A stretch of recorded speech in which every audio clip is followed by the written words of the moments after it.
Friends, मैं हूं अनुजा और आपका स्वागत करती हूं बहुत ही खास शो में जिसका नाम है ज़ायरोपैथी हेल्पिंग ह्यूमैनिटी।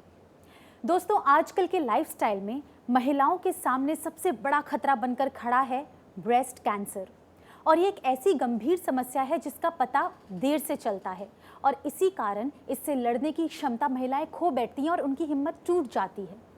क्या इस टूटी हुई हिम्मत को फिर से जोड़ा जा सकता है? क्या ज़ायरोपैथी इसमें हमारी कोई मदद कर सकती है? चलिए जानते हैं, लेकिन उससे पहले ये जानेंगे कि ज़ायरोपैथी आखिर है क्या।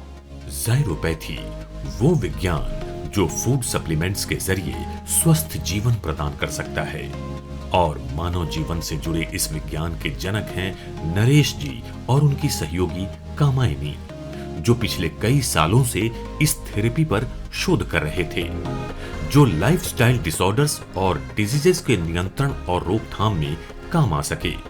इनके अथक प्रयास और एक्सपेरिमेंट से इन्हें एक सिद्धांत मिला जिसे व्यवहारिक जीवन में ज़ायरोपैथी कहा गया, जिसका मतलब है एक ऐसी थेरेपी जो इंसानों की ओवरऑल वेल बीइंग के लिए है। इसके एक्सपर्ट्स कामायनी और नरेश जी लगातार कई सालों से ज़ायरोपैथी के जरिए लोगों की प्रॉब्लम्स दूर कर रहे हैं और स्वास्थ्य के क्षेत्र में अपनी सेवाएं दे रहे हैं। दोस्तों, आज हम बात कर रहे हैं ब्रेस्ट कैंसर के बारे में, जो अपने आप में ही एक बहुत गंभीर समस्या है जिसे अनदेखा बिल्कुल नहीं करना चाहिए। और यही कारण है कि आज के इस एपिसोड में हमने ये इशू रेज किया है, क्योंकि ज़ायरोपैथी ने बहुत लोगों की मदद की है जो इससे पीड़ित हैं, इससे ग्रसित हैं। लेकिन वो कैसे पॉसिबल हुआ है ये मैं नहीं बताऊंगी, ये खुद ज़ायरोपैथी के जन्मदाता हमें बताएंगे, नरेश जी। तो चलिए उनका स्वागत करते हैं। नमस्कार नरेश जी। I welcome you to Zyropathy Helping Humanity. दोस्तों, अगर आप या आपका कोई नज़दीकी ब्रेस्ट कैंसर से पीड़ित है तो अभी भी मैं यही कहूँगी कि बिना देर करे, बिना निगलेक्ट करे फ़ोन उठाएं और नरेश जी से संपर्क करें। कॉन्टैक्ट डिटेल्स आपके स्क्रीन पर ऑलरेडी मौजूद हैं। नरेश जी, सबसे पहले हमें ये बताएं कि ब्रेस्ट में जो भी लम्प्स होते हैं, गांठें पड़ती हैं, क्या हर तरह के लम्प को ब्रेस्ट कैंसर की तरह ही देखा जाता है? नहीं अनुजा जी, ये एक लोगों में ये भ्रम है कि हर तरह की गांठ जो ब्रेस्ट में होती है वो कैंसर ही है। स्तन में जब भी गांठ मिलती है तो उसका सही तरीके से परीक्षण करना ज़रूरी है और उसके साथ जो इंडिकेशंस हैं उनको समझना बहुत ज़रूरी है। यदि आपकी गांठ में किसी तरह का दर्द नहीं है लेकिन उसके साथ निपल रिट्रैक्शन और ब्रेस्ट की डिफॉर्मिटी जुड़ी हुई है तो उसका एफएनएसी या बायोप्सी करवाना ज़रूरी है, जिससे हमें ये क्लियरली पता चल सकता है कि क्या ये गांठ कैंसरस है या नहीं है।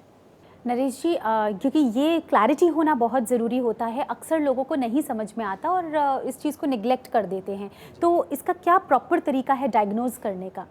कैंसर का जो प्रॉपर डायग्नोसिस है वो आप पहले मेमोग्राफी करवाएं और उसके बाद एफएनएसी करवाएं, जिससे ये पता चलेगा कि गांठ के अंदर मेटास्टेसिस है या नहीं है। इसी से कैंसर की कंफर्मेशन होती है। नरेश जी, क्या ब्रेस्ट कैंसर हेरिडिटरी प्रॉब्लम होती है?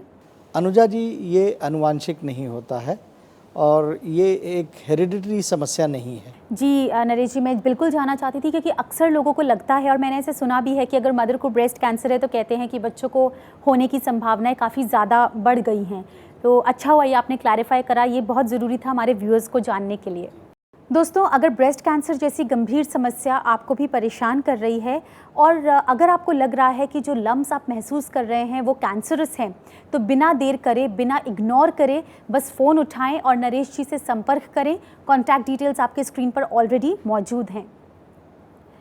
Naresh ji, Zyropathy, now this is the most important thing that I want our viewers to know कि ज़ायरोपैथी इस केस में हमारी कैसे मदद कर सकती है? अनुजा जी, जब भी किसी प्रकार का लंप या गांठ आपको ब्रेस्ट में या किसी को महसूस होती है तो उसे तत्काल हमसे कांटेक्ट करना चाहिए और हम इसमें कुछ फूड सप्लीमेंट्स रिकमेंड करते हैं। साथ में उसमें कुछ हर्बल कॉम्बिनेशंस हमने अभी डेवलप किए हैं जिनको देने से हमें बहुत अच्छे रिजल्ट्स आ रहे हैं। 3 से 4 महीने में ये लम्प्स पूरी तरह डिज़ोल्व हो जाते हैं और ये सिचुएशन आगे बढ़ने नहीं पाती है। ग्रेट। तो हम ये चाहेंगे कि जिन लोगों को भी ऐसी समस्या है वो एक बार जायरोपैथी ज़रूर आजमाएं। बिल्कुल। और नरेश जी, मैं ये भी जानना चाहूँगी कि जब हम कैंसर स्टेजेस की बात करते हैं तो क्या जायरोपैथी हर स्टेज में इफ़ेक्टिव है और उनको कंट्रोल कर सकती है? अनुजा जी, जायरोपैथी का हमने हर स्टेज में प्रयोग किया है। अच्छा। और हर जगह हमें कुछ न कुछ लाभ जरूर मिले। ओके। जिन लोगों का कैंसर का इलाज शुरू हो चुका है उन्हें भी जायरोपैथी बहुत मददगार साबित होती है जी। क्योंकि इससे शरीर को न्यूट्रिशन मिलता है, इम्यूनिटी बिल्डअप होती है, जिसके ज़रिए आगे होने की जो संभावना है, किसी भी तरह आगे लिम्फ नोड्स में या कहीं भी मेटास्टेसिस बढ़ने की संभावना है, वो कंट्रोल में आ जाती है। मतलब और सिवियर स्टेज में नहीं जा पाता है बिल्कुल। वो। और ऑलरेडी अगर फाइनल, जैसे हम 4th स्टेज या सिवियर कंडीशन कहते हैं, ऑलरेडी उस कंडीशन में हो तो उस कंडीशन के पेशेंट भी पूरी तरह ठीक होते हैं। लेकिन यदि वो नियमित रूप से सुझाए गए सप्लीमेंट्स को लेते हैं तो आज रिजल्ट्स हमारे सामने हैं, जिन्हें कई केसेस को कैंसरस डिक्लेयर कर दिया गया था, लेकिन आज वो सप्लीमेंट्स लेकर पूरी तरह इससे बाहर निकल चुके हैं। तो नरेश जी, आप जिन फूड सप्लीमेंट्स की बात कर रहे हैं, ये एग्जैक्टली किस चीज़ को टारगेट करते हैं टू ओवरकम सच प्रॉब्लम? जी अनुजा जी, ये आपने बहुत ही अच्छा सवाल पूछा है। ये फूड सप्लीमेंट्स बेसिकली इम्यूनिटी को बिल्डअप करते हैं बॉडी की। अच्छा। शरीर के अंदर कोई भी दवा या सप्लीमेंट कोई काम नहीं करता है। ये सभी सिर्फ रिसोर्सेज हैं इम्यूनिटी के पास to build up immunity, and immunity is the only system which repairs human body. तो जब आप इम्यूनिटी को बूस्ट करते हैं प्लस उसे वो रिसोर्सेज प्रोवाइड करवाते हैं जिनकी ज़रूरत है उस काम को करने के लिए, तो इम्यूनिटी इन चीज़ों को अपने आप ख़त्म करती है। जायरोपैथी के माध्यम से जो हम चीज़ें देते हैं, these are merely resources in the hand of immunity to function properly. दोस्तों, अगर आप भी ब्रेस्ट कैंसर की प्रॉब्लम से पीड़ित हैं या आपको लग रहा है कि शायद जो आप महसूस कर रहे हैं वो ब्रेस्ट कैंसर है, तो प्लीज़ उसे निगलेक्ट मत करिए, क्लैरिफाई करिए, कंसल्ट करिए नरेश जी को। बस फ़ोन उठाना है और इन नंबर्स पे कांटेक्ट करना है। डिटेल्स आपके टीवी स्क्रीन पर ऑलरेडी मौजूद हैं।